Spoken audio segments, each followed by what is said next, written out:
Welcome to Enhancing Your Organization by Empowering Managers with Effective Feedback. I'm Jenna Wessenberg. Today we have an engaging presentation for you, but before we get started, I'd like to take care of a few housekeeping items. We will have time for questions at the end of the presentation. If you have any questions or would like a copy of the slides, please type your question or request into the question section at the bottom of your screen. The presentation is being recorded and will be available to review following this session.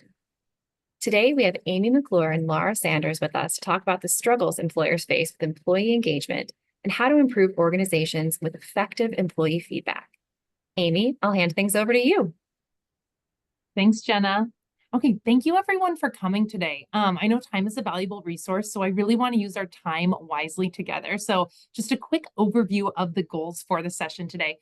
First of all, I hope you leave not just informed, but truly empowered. I want you to walk away with some idea of how you bridge that gap between employee feedback and then action. So we'll cover some trends in employee engagement surveys.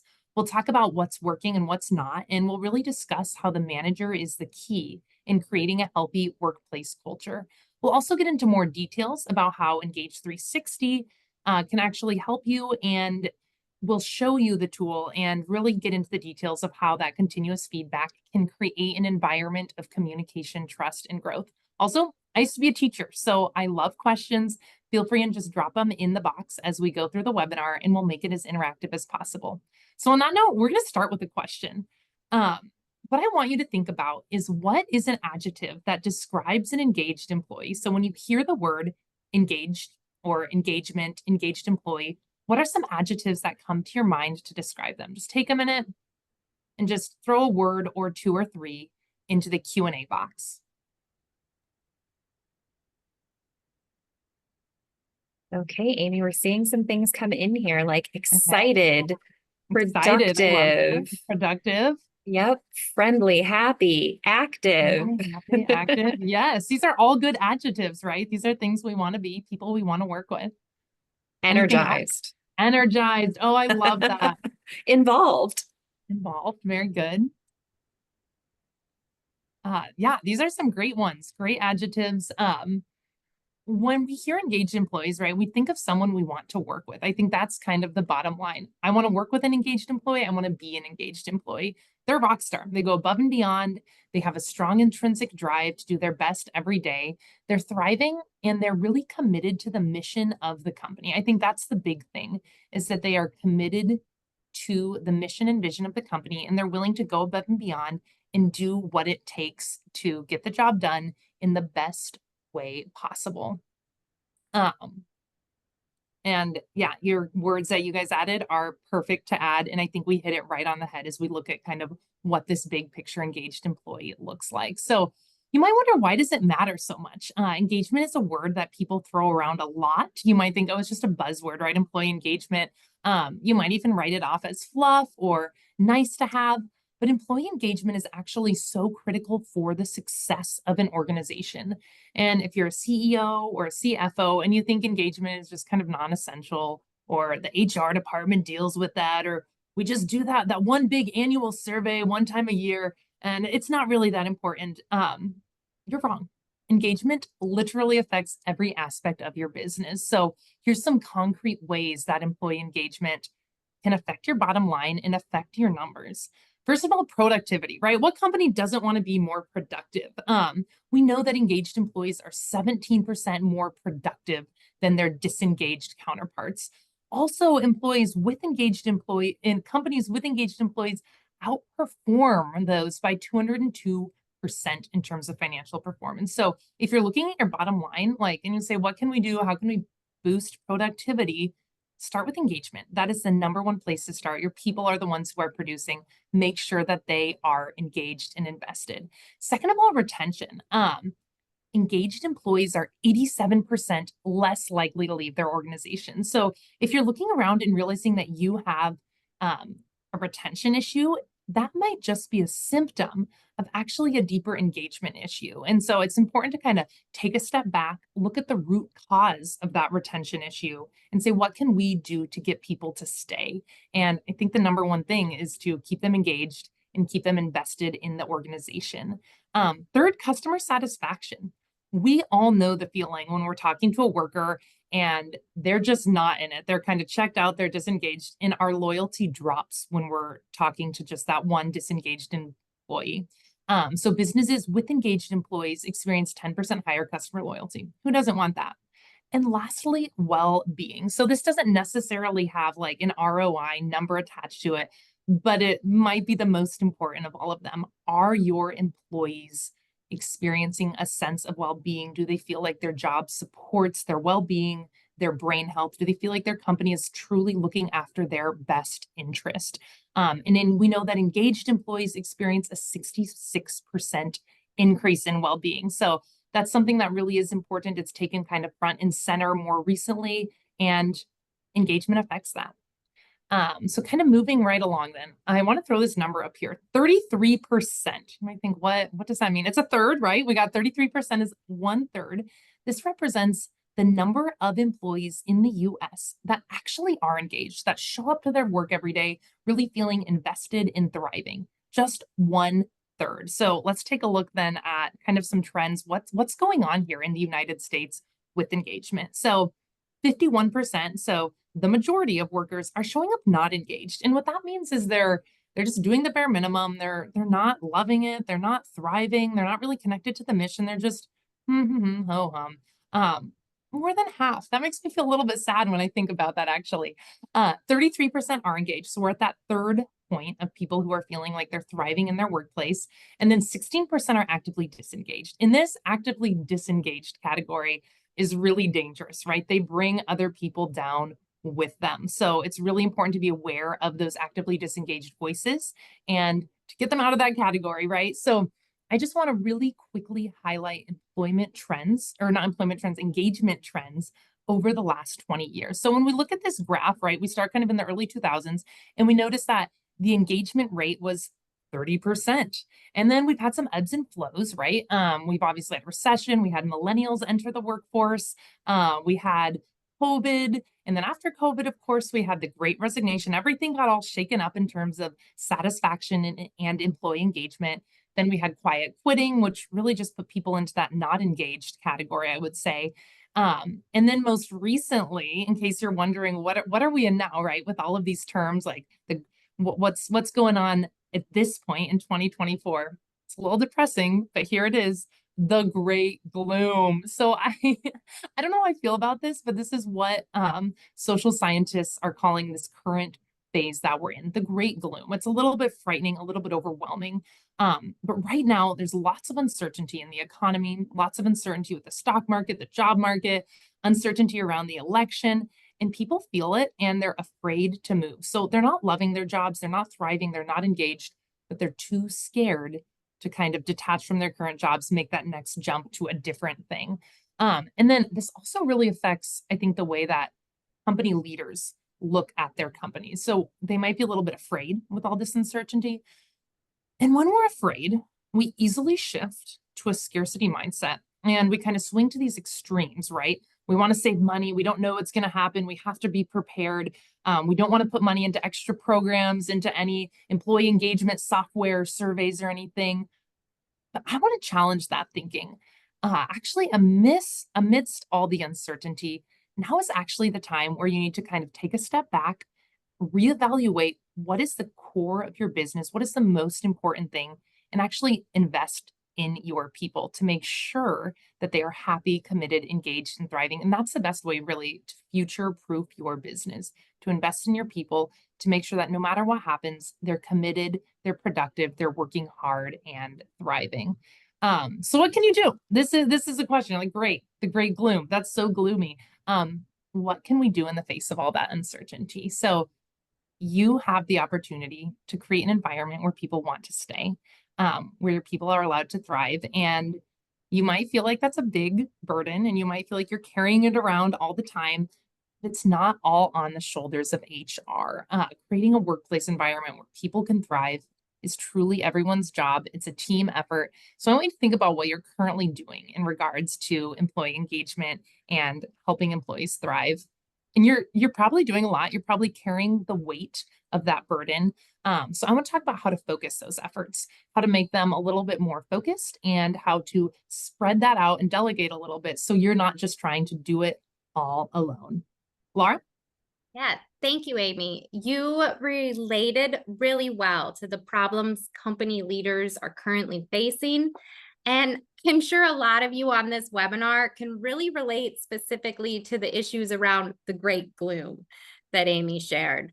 So now let's just spend some time, as Amy said, focusing on shining the light on what we can do. What are the tangible next steps to help resolve disengagement issues, getting the most out of your current employees and ensuring that your top talent stays. And Amy, there are two big things that you can do to create an environment of employee engagement.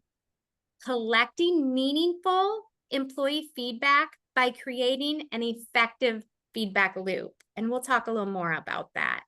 Also, focusing on developing your managers by identifying areas for improvement and strengthening really that manager-employee relationship. Because by doing so, you can ignite action across your organization where you invite everyone to be a part of people initiatives. Let's start with feedback. Now, there are tons of tools out there to survey employee engagement. Honestly, though, they really are missing the mark because what we've been doing traditionally year after year is this one-time annual employee engagement survey. And Amy, you showed us like over the past 20 years, that engagement number really hasn't changed. So obviously that traditional approach isn't working. And I mean, most of all, why it's not working, all of you online here maybe can relate. The burden usually is solely just on the HR team. Like this is the HR initiative, the people initiative. But that approach really leaves you limited. And that single point in time, when you're sending out a traditional engagement survey, it can be 30, 40 questions all at one point in time. You could have survey fatigue where employees get to number, 15, and then they're just clicking through trying to finish it. Or you have this huge recency bias of how your employees are sharing. So you aren't getting that real time understanding of the employee experience across the whole year. And delayed results.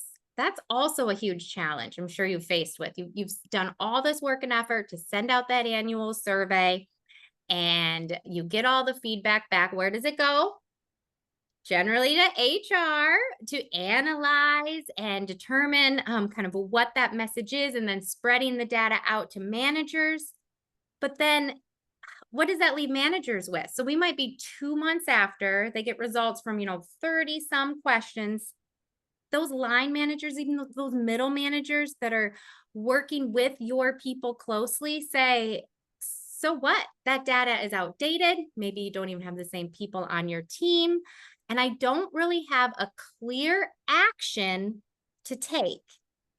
So there are a lot of challenges in today's fast-paced, hyper-connected, ever-evolving workplace where Amy, our company had to change. We said, this isn't enough.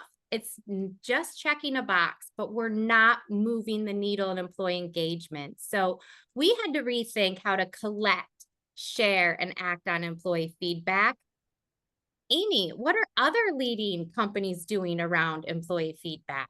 Yeah, I think that's a great way to look at it when you say, okay, well, we know that what we're doing perhaps isn't working. And even internally within our own company, we were doing a big annual survey every year and we found it just so unactionable. And so we said, what are the heavy hitters doing? So we immediately went to Amazon and we said, Amazon, what are you doing? How are you collecting employee feedback? You're on kind of the forefront of a lot of technology initiatives. And Amazon asks employees one question at a time when they clock in. So they punch in every day, and they are also asked in the same screen a question about their employee experience, generally having to do with their manager. It's a habit. It's very straightforward. And you know what? This is the tool, the one thing that Amazon makes that it doesn't sell. So we couldn't buy it from Amazon. So we said we can make that ourselves. So we looked at Amazon, realized that they do that one question at a time, one question every single day. And then Google also uses continuous feedback, right? They ask questions continuously every week. Employees are getting like 3 questions. They're just going through, getting lots and lots of data so they know how to be better in real time. And then Microsoft also does that. They ask questions throughout the year. They've moved away from the annual survey. And all 3 companies use this continuous feedback. They analyze the trends, they analyze the data, and they get better. And honestly, our world just moves too quickly to be a dinosaur, right? To say, I'm just going to look once a year.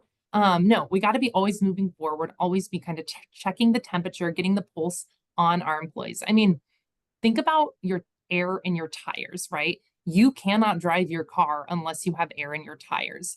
And most cars, I think all cars now just have an internal automatic check, right? It tells you your car is constantly taking inventory of how much air is in the tires. And it tells you, it says, hey, the air is getting low before it's too late. You can't just check it once a year or wait till you get a flat tire. It's got to be something that's continuous, something that's always going on. So yeah, we look to the heavy hitters, see what they're doing. They're all using continuous feedback.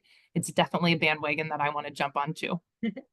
Right? When we're monitoring employee experience, because we monitor sales quarterly, right? You monitor your budget quarterly. Why would you monitor the employee experience once a year? So the continuous feedback really is a great way to stay on top of what's going well and what's not, Amy. I know you and I are very involved in that continuous feedback, but it might be very new for someone to say, okay, so let's just paint that picture really quick. Continuous feedback, and what I heard you say, Amy, is you deliver like a question to employees weekly. So it just becomes their normal work environment where they get a question and they respond to it, right? Yeah, it's all just about creating the habit of feedback. It's not a big initiative of, okay, this is the week we're doing the engagement survey. It's just, hey, clocking in, I'm answering my question. I get a text, I answer my question. It's just part of the habit. Great. Well, Amy, you threw up a number earlier, so I want to throw up a number too. All right. So 15. What are your guesses here? Well, it's actually the average lifespan of S&P 500 companies right now, 15 years. Now, in 1950, that average lifespan of Fortune 500 company was 61. That is a shock, right? And if I go back even watching this trend to 2016, it was 18 years. So in 8 years, we've gone to 18 down to 15 years lifespan of company. For any leaders at a corporation of any size, that really should be a sobering statistic. And why I bring this up is to just reiterate that those companies with the sentiment that is more reflective of, everybody's heard the common phrase, but we've always done it that way. We've always, done a engagement survey once a year. Well, there's the cautionary tale that if we don't move forward in the fast-paced working environment, you could be in those companies like, to name a few, Blockbuster, Toys R Us, Kodak. You can't afford to wait. Now, I also wanted to throw this up here, keep everybody's attention in the middle of our webinar. Flamin' Hot Cheetos, Happy Meals, Amazon Prime. What do those 3 things have in common? I mean, they're things my kids love, right? And they're brands we love in our house for sure. Absolutely. I'm a mom too. And I mean, I thrive on these things sometimes. So the actual answer is these were ideas that came from employees that shared their great innovative idea with management. So what I bring up is companies that build this culture of safe feedback, consistent feedback, where good ideas can come from everywhere. Innovation can flourish because you've built a habit of feedback in a safe environment where everyone can Yes, share their problems about the employee experience, but also share solutions, share great ideas without fear of criticism, judgment, being marginalized no matter who you are. Or, I mean, worse, some of you out there probably are thinking, my manager would take that idea. So you want to build this culture of employee feedback to strengthen that manager um, relationship. So let's just recap, Amy, some of the importance of an effective feedback loop. Absolutely. And I just want to reiterate that importance of creating a culture in a safe place for employees to give anonymous feedback, right? Where they know that there's not going to be any punishment, any repercussion, that you have to ask for feedback anonymously and continuously, right? Those are really important things. So Absolutely. bottom line here, first of all, you need to gather employee feedback more regularly. Once a year just isn't going to cut it. So whatever works for you, it could be once a week, it could be every day, but definitely like I would say monthly minimum, right? You need to be getting a nice pulse on your employees. Second of all, you have to be proactive about your employee concerns before they balloon out of control. There's so many issues that you hear about in the exit interview. It's like, man, if I would have only just known that was a tiny problem 6 months ago, I could have done something about it and prevented that employee leaving. Next, harness that power of technology to analyze the trends, right? If you're just collecting data, it can be pretty overwhelming, but there's lots of tools out there that can help so that you don't have to do the analyzing and the creating of the dashboards and looking at the trends yourself. Use technology, it's there for a reason. Next, make sure you use those engagement trends to help you know how to develop your people, right? I know a lot of us do engagement surveys and a lot of us do like leadership development training. But what's really important, and which Engage 360 does, is that we are the bridge between those two things, where you're actually using that data and applying it to your leadership and development training. So look at those trends and use them wisely. Also, you want to track your progress, right? You want to know if you're implementing something new. Is it working? Is it not working? Like, how are your employees responding to everything that you are implementing and all the initiatives that you're doing?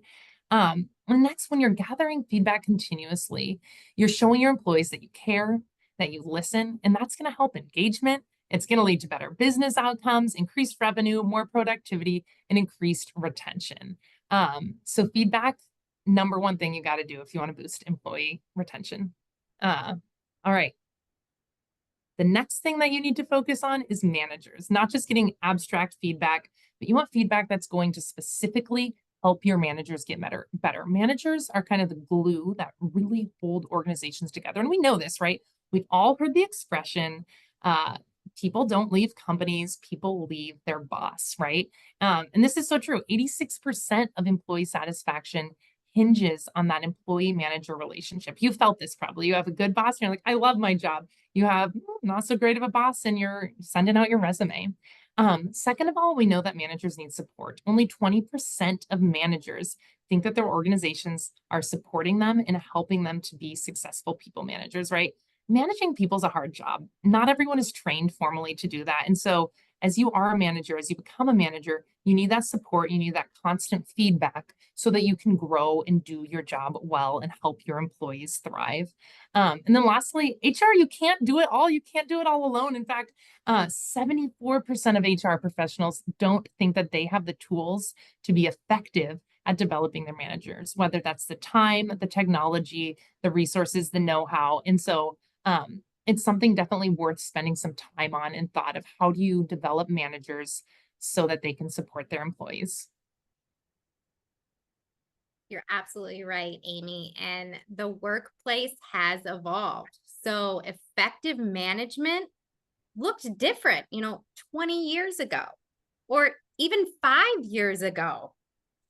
In fact, the workplace changed a lot, right? Post COVID, the great resignation started leading to this mind shift to reflect and reconsider the nature of work.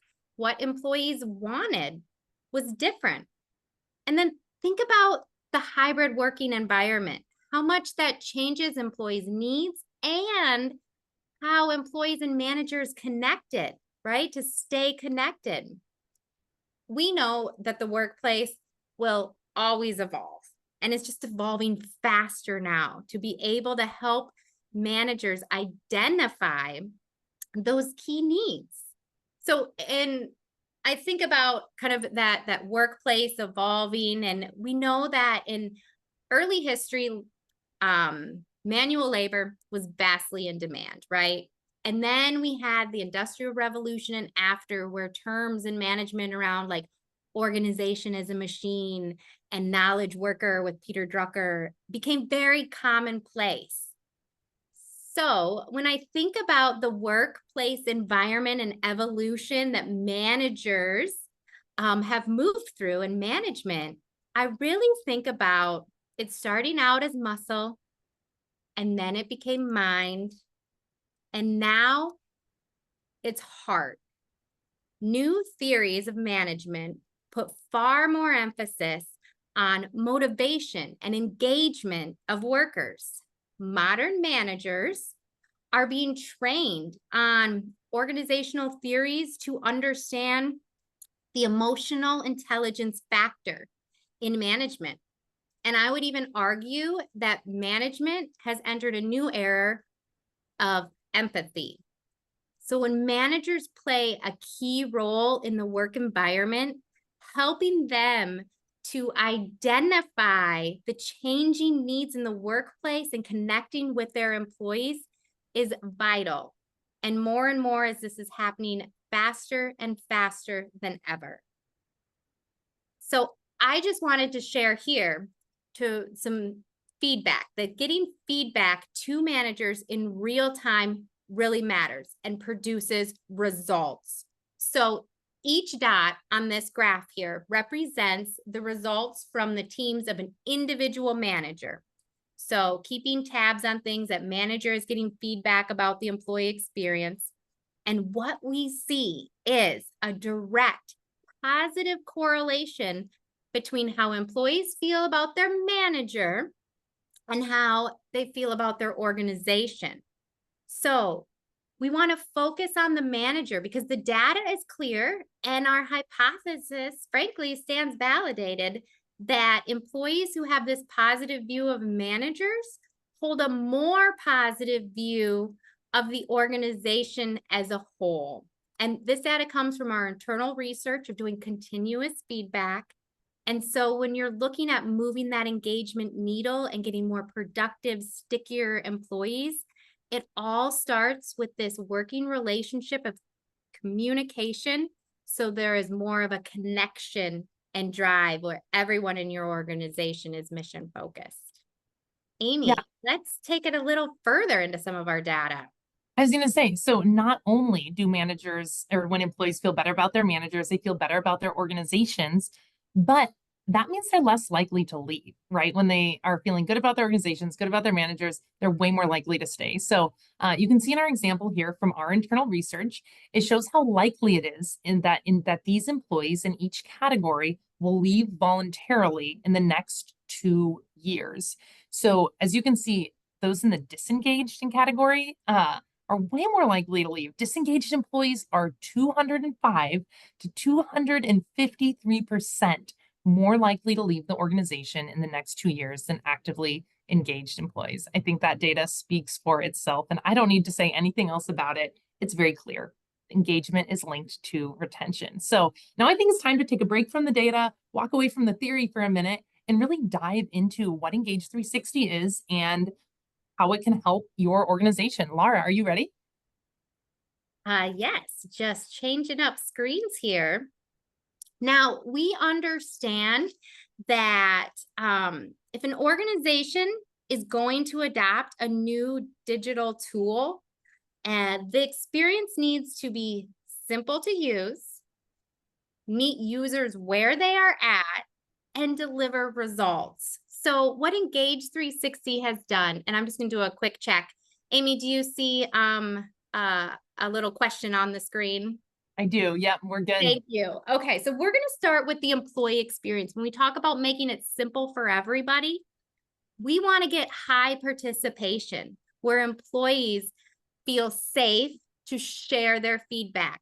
And what you see here is delivering one question on a continuous cadence, whether that's, once, twice, or even 3 times a week, really building that culture of feedback and doing so where it doesn't take much time at all. So via text or email. So you see on the screen here is this is a link that was text to an employee to say, hey, just checking in with you.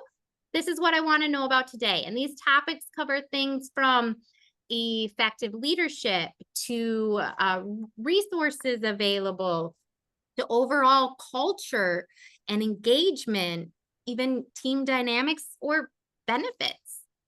This way, they're able to, in real time, choose quickly what their response is, provide feedback, and submit. They're done. So, no app to download, Amy. There was no app. There was no username or password. We send a text message. They respond to that email. And to play around with behavioral economics, I can get a quick look into what those current results are.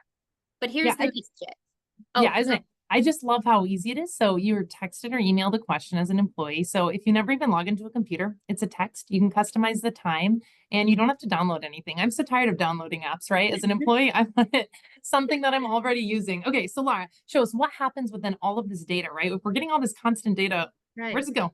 Well, data is meaningless unless it's easily accessible and digestible. So the Engage 360 reporting portal gets the right insights to the right people at the right time. And so when a manager logs in, any manager that has a team size, we say of 5 or more, because we're protecting the confidentiality of the feedback in the portal. So we get honest feedback. Here in this example, Rogelio, he is a leader of 19 direct employees, but he's a leader of leaders. So he can also see feedback, not just from his direct employees, but everyone that rolls up to him in the organization in real time. I'm going to quickly kind of walk through some of these key top metrics and then drill down a little bit here. So that response rate, this is able to stay very high and consistent when, one, we make it super easy for employees to share feedback and they know it's anonymous. None of their feedback is identifiable to them. And when managers close that feedback loop, right, they share the results and they discuss it in the spirit of continuous improvement. What's going well and where are areas that we can improve as a team. That's where we get to that manager index. This is going to be the measurement for kind of manager effectiveness, how your team feels about your management skills, your style, and team dynamics. So this is really in the locus of control for managers. When we're talking about getting tangible, actionable insights to managers, we have an overall score for that.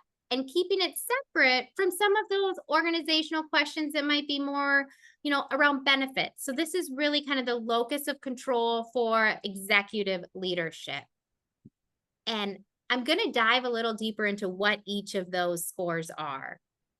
Yeah, I want to reiterate just how easy this is for a manager to just to log in, see an immediate score 1 through 5, and then they can see, as we can see, we're going to drill down and see where exactly they're struggling or exactly they're doing well, and they're going to walk away having some really clear ideas of how to get better. So, Laura, let's jump into the competencies. Yes, so we have defined 6 key competencies of an effective manager and 6 competencies of a thriving organization. So to Amy's point, where she was like, okay, where are my strengths? Where are my opportunities? This leader right here can see on that 5-point scale, because our questions are on that 1 to 5, scoring a little low and communicating effectively. So I can look into results of those specific questions that relate to that competency. So an area to focus my time and attention in a very direct action. My manager delivers constructive feedback to help me improve. Okay, this leader, they say their team doesn't feel that way. And here's some comments to further provide clarity on that.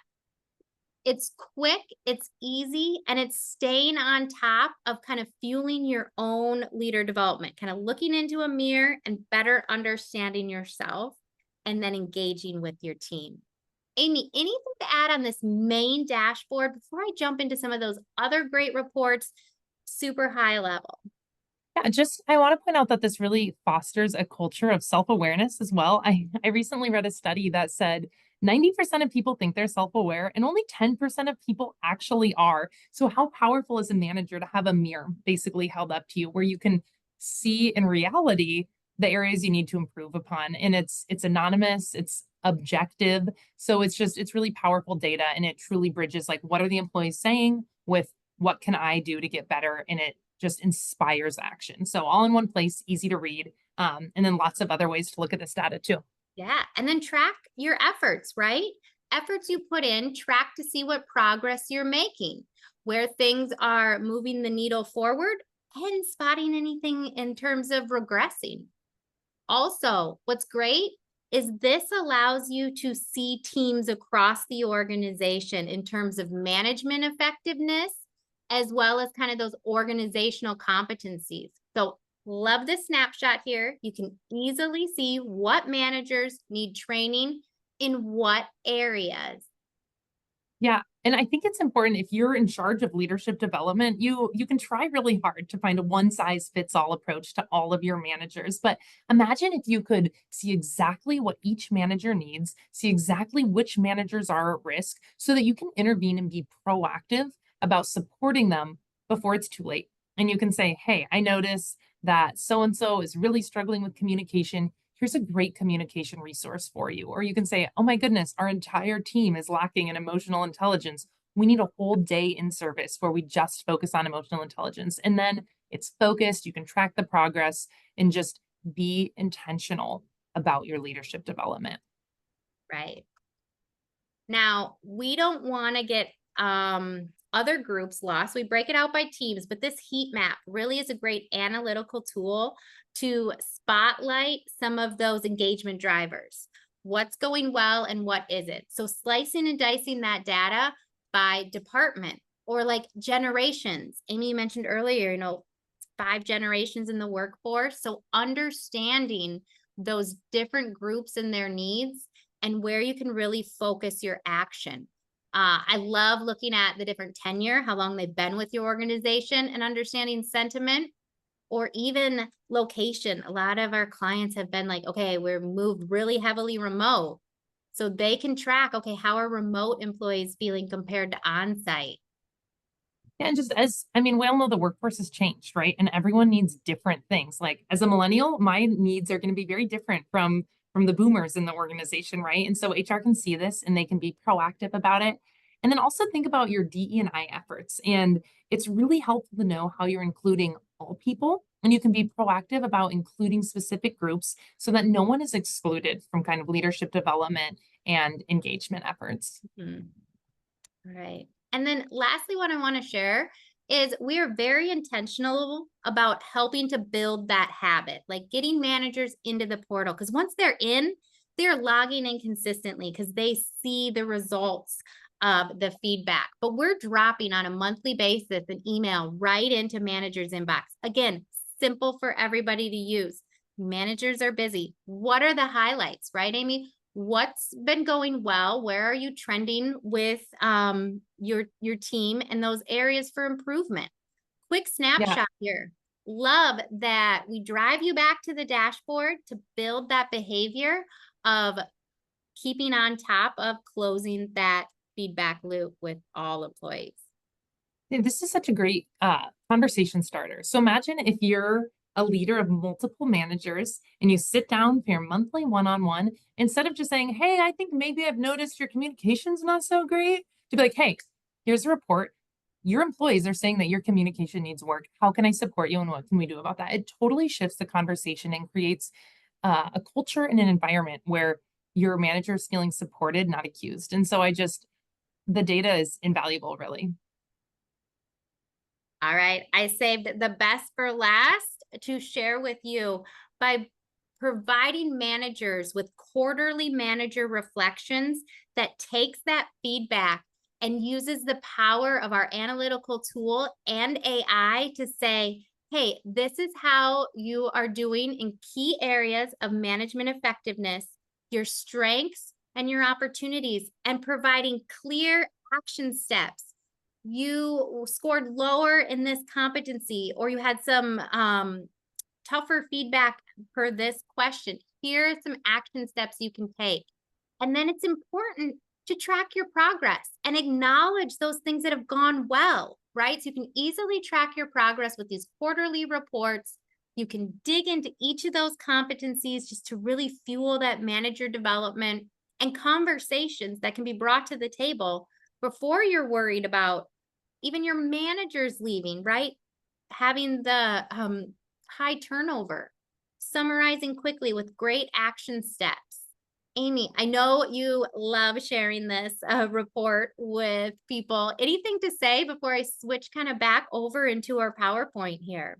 Yeah, I think one of the big questions that has been, I know, on the minds of a lot of HR leaders is like, how do we leverage technology? How do we use AI to help us and to take some of the like just overwhelm off of our plate? And so I think using it in a way like this really does lift some of that burden off you. And in fact, the whole tool Engage 360 really just frees up your time. We also have like exit surveys and entrance surveys. So if that's something that you're spending a lot of time doing, takes that heavy lifting off you so that you can focus on actually developing your people and not just being like an administrator of paperwork. And so that's one of the things I love about it. Takes some of the pressure off so you can focus on people, which is perhaps why you got into HR in the first place. So just to kind of recap, what makes Engage 360 different?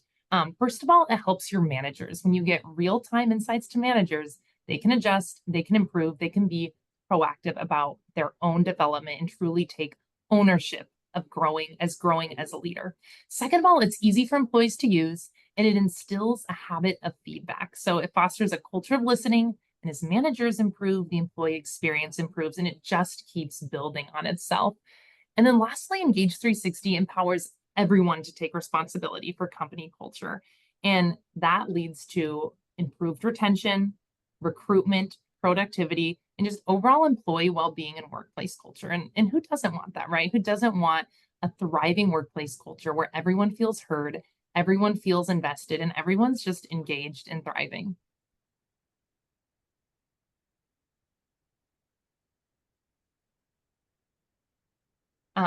So I think we're kind of at the end here. Any questions? We have some time. We'd love to answer any questions that you have. Go ahead and just put them in the Q&A box and we'll just make this a conversation. Yeah, thanks everyone. Like Amy said, make sure to type them in that Q&A section that's at the bottom of your Zoom window there. If you have any questions at all. And just a simple reminder, we are going to share the recording for this webinar session. And if you do want a copy of the slides, let us know. We'll get started here. Looks like we have one question. So where do we start if looking at the engagement of your organization feels a little bit overwhelming? Yeah, I would say that if you're looking at this and you're like, I know I need to do something, but I don't really know what, start with getting the buy-in of your leadership team. And I think when you start to talk to your like CEOs and your CFO, use their language, right? Which is numbers, right? Show them some of these statistics about retention, well-being, what it does to your bottom line. And if you can point to, hey, look at our turnover, or here's the number that I've been seeing.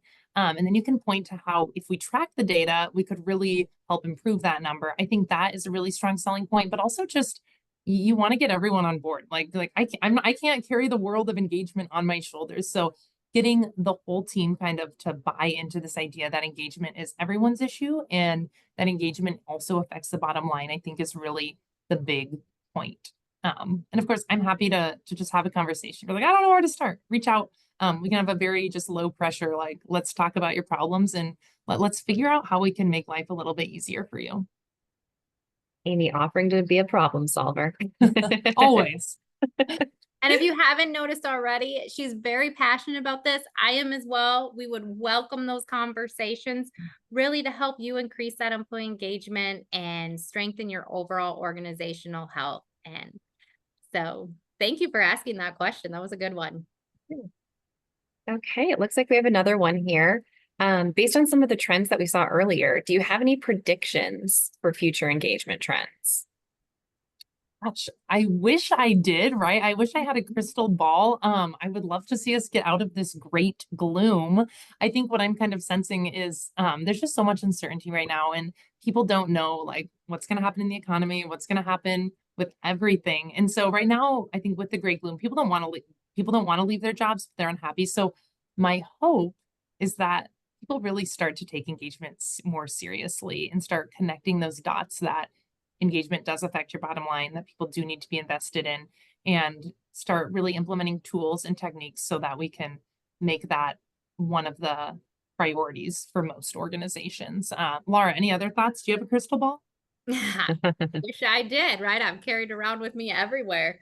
I think you said it well, and we're all kind of in this together to ensure that your companies flourish. So taking advantage of tools and technology that can open conversations. I don't know how many times I've talked to managers who were like, I wish I would have known.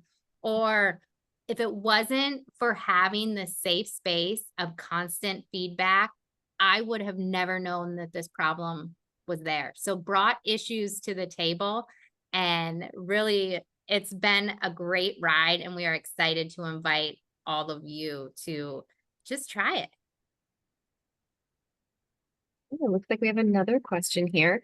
How do you show ROI for engagement?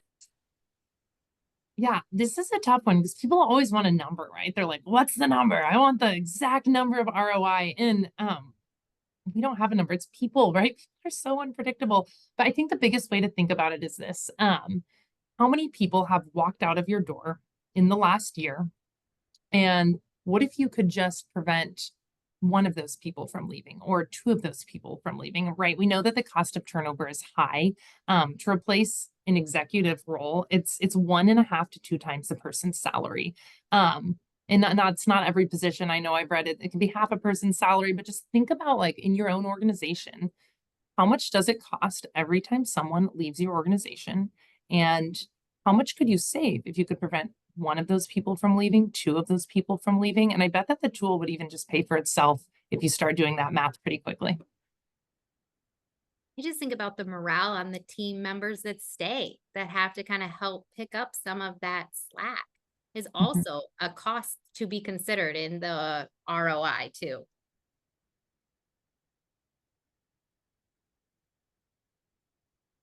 You're on mute, Jenna. Thank you. Looks like those are all the questions that we have. Amy, Laura, do you have any final thoughts for the group before we sign off for the day? I invite you to reach out, and I'd be happy to have a conversation with you and learn more about your organization. Thank you so much for coming today. It's been a pleasure. Yes, thank you. And I'll just leave parting thoughts up here of what our current clients are sharing. Just let it speak for themselves. Exactly. That's perfect, Laura. All attendees will receive a follow-up email with links to the presentation recording and contact information. This concludes today's webinar. I hope you're walking away with some concrete ideas on how to impact your organizations with more effective employee feedback methods. Be sure to subscribe to our blog and follow us on social media for the latest on Health Check 360 and Engage 360. Thank you for joining us, and we hope to see you in the future.